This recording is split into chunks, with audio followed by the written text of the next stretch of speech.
Hi everyone, so today we are making a Japanese cotton cheesecake that will minimize the shrinkage of the cake when it pulls out the oven.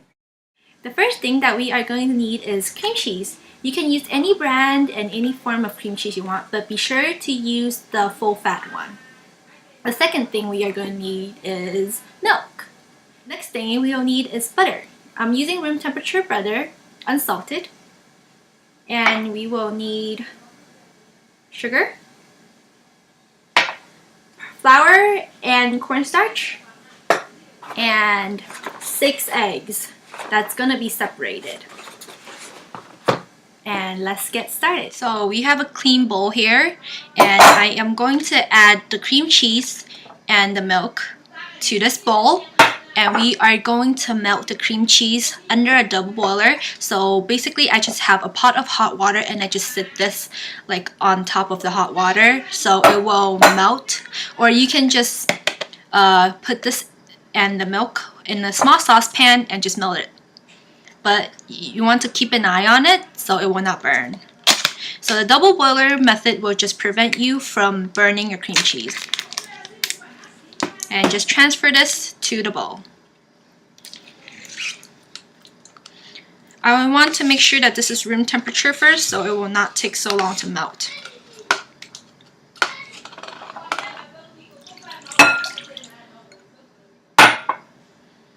So I'm just going to take this and set it on top of the hot water that I just prepared at first and wait until this thing melts. So it should look like this after it's melted. I just kind of stir it while it was on top of the hot water and kind of assist the process so it will speed up the process. For the cream cheese to melt, so while this thing is still hot, you want to quickly add in your butter and stir that in.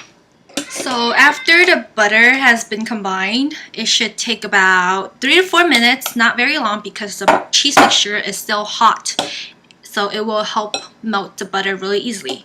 And just set this aside and we will work with the egg yolks. I am going to separate 6 eggs and I'm going to put egg yolks in this bowl and egg whites in this stainless steel bowl. And I am going to manually whisk these up, both of these, but I'm going to do them at a separate time because you can't do both things at the same time. And then let's get started with that.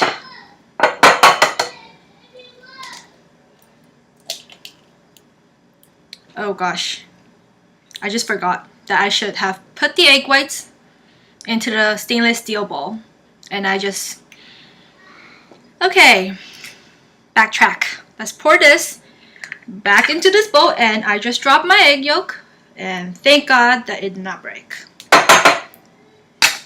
Okay, I'm gonna try to save this by quickly pushing it back to the bowl and clean up the mess I just made.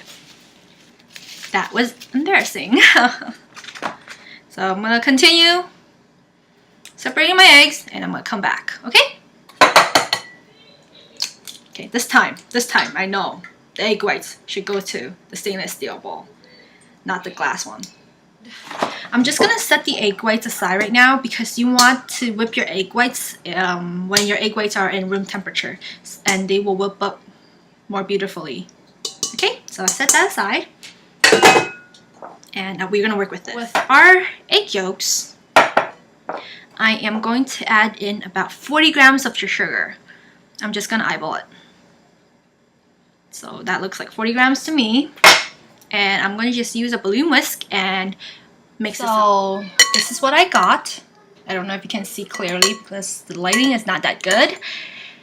It should be semi-thick and you should get this like lemony color. And after we are done with that,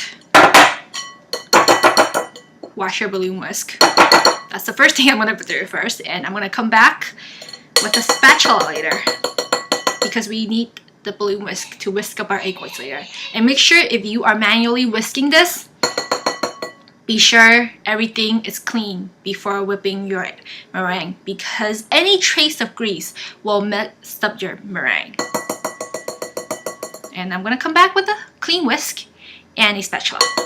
So So we have our beat up egg yolks and our chilled, semi-warm cheese mixture. Ooh, got some on my hand. Just gonna scrape off the side and combine the two together. It doesn't matter if you add the cheese first or add the yolk into the cheese or the cheese in the yolk, doesn't matter. Whatever's up to you.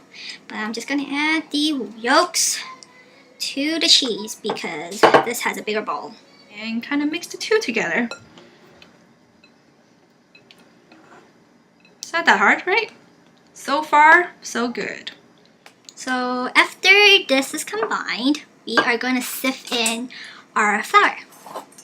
So I have some all-purpose flour and cornstarch here. You can use cake flour if you want, but I'm out of cake flour, so I'm just using all-purpose here.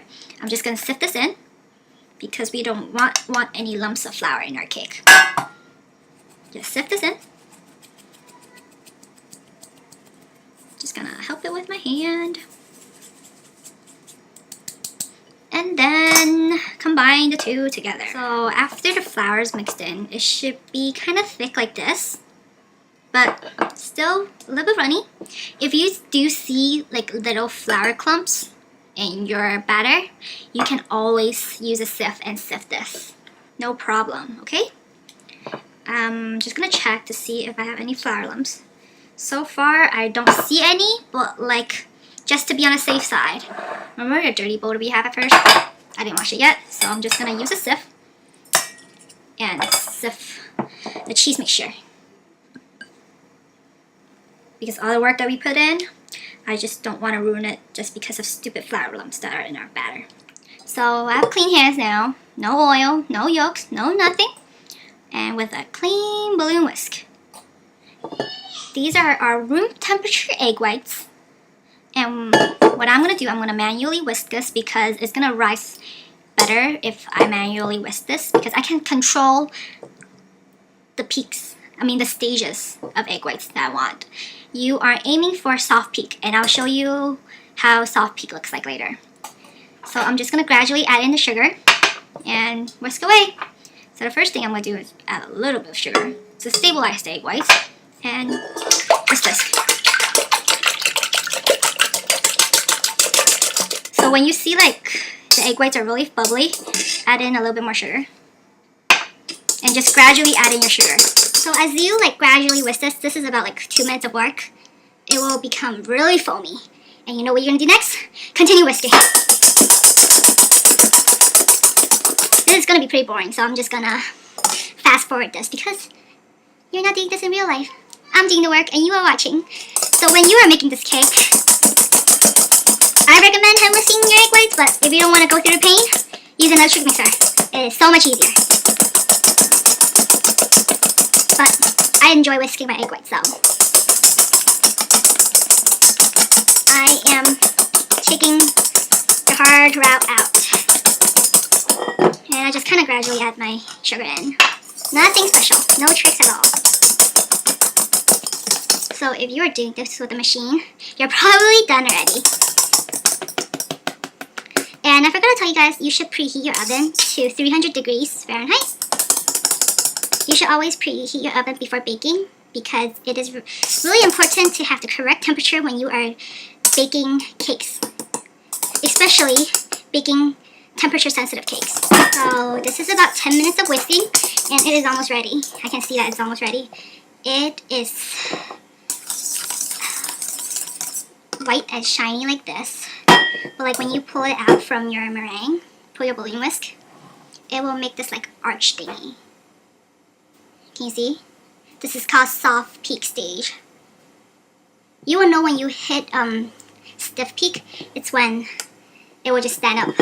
You get rid of the little, tiny little thing. I'm just trying to demonstrate here. You will get something like this. But when you get soft peak, it's totally different. I don't even know how to describe it. This meringue is so pretty. You can never get a meringue this pretty by using a machine. You can't even see any large bubbles in it. It's all small little bubbles that you whisk up. So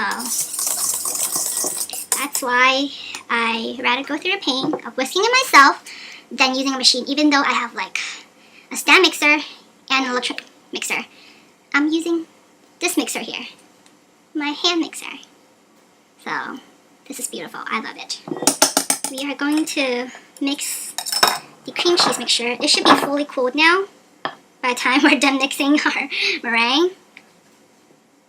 I am just going to fold the egg whites into the egg yolk mixture. Just add in about a third of the egg whites that we made at first.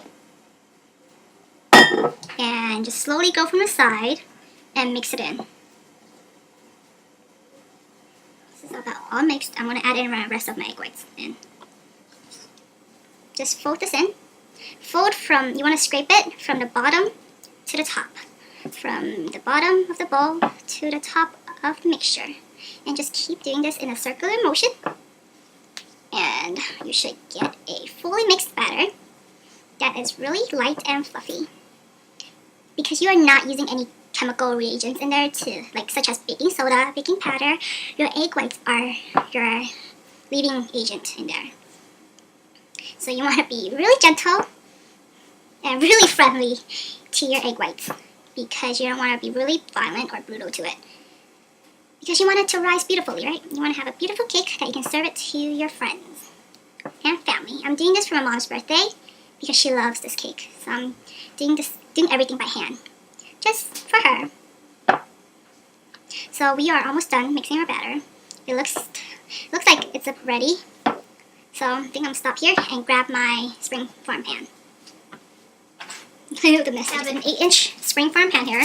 I covered it with parchment paper inside, and I wrapped the outside with aluminum foil. I used about 2 layers here. I used heavy-duty aluminum foil because you don't want any water seeping into your cake, and it's gonna ruin it. So use good quality aluminum. Don't use the cheap ones, because all the work that you put in and all the money that you spend buying the ingredients, totally worth it buying aluminum. That is a little bit expensive. And then we're just going to pour in the batter and scrape off the sides. I'm going to kind of tap the springform pan lightly to get rid of any big bubbles. So we have a nice cake. So I'm gonna bake the cake with the pan and pour hot water about like 1 inch thick and bake it in a 300-degree oven for about an hour and 20 minutes. And after it's done baking, I'm gonna use a spatula and kind of just leave the door cracked open and stick a spatula like between the door and the oven and just let it slowly cool down in there, and it will minimize the shrinkage. If you bake the cake properly and your meringue is whipped up perfectly, you will have a beautiful cake that it's not gonna shrink. So I'm gonna get that going and I'll see you guys later.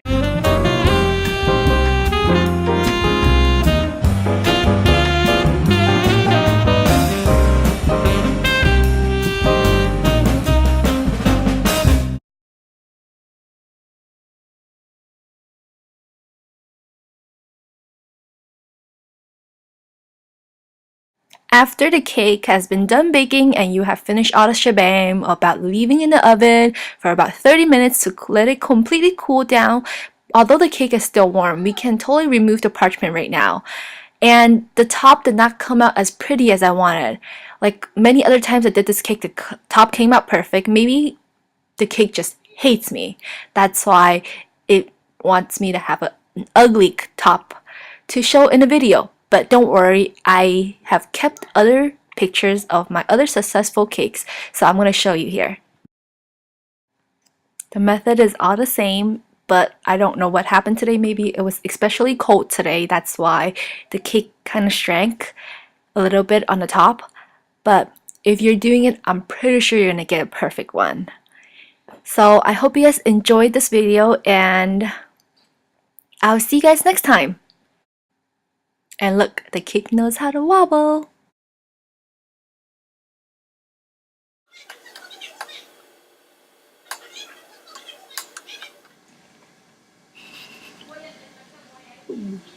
I don't like it.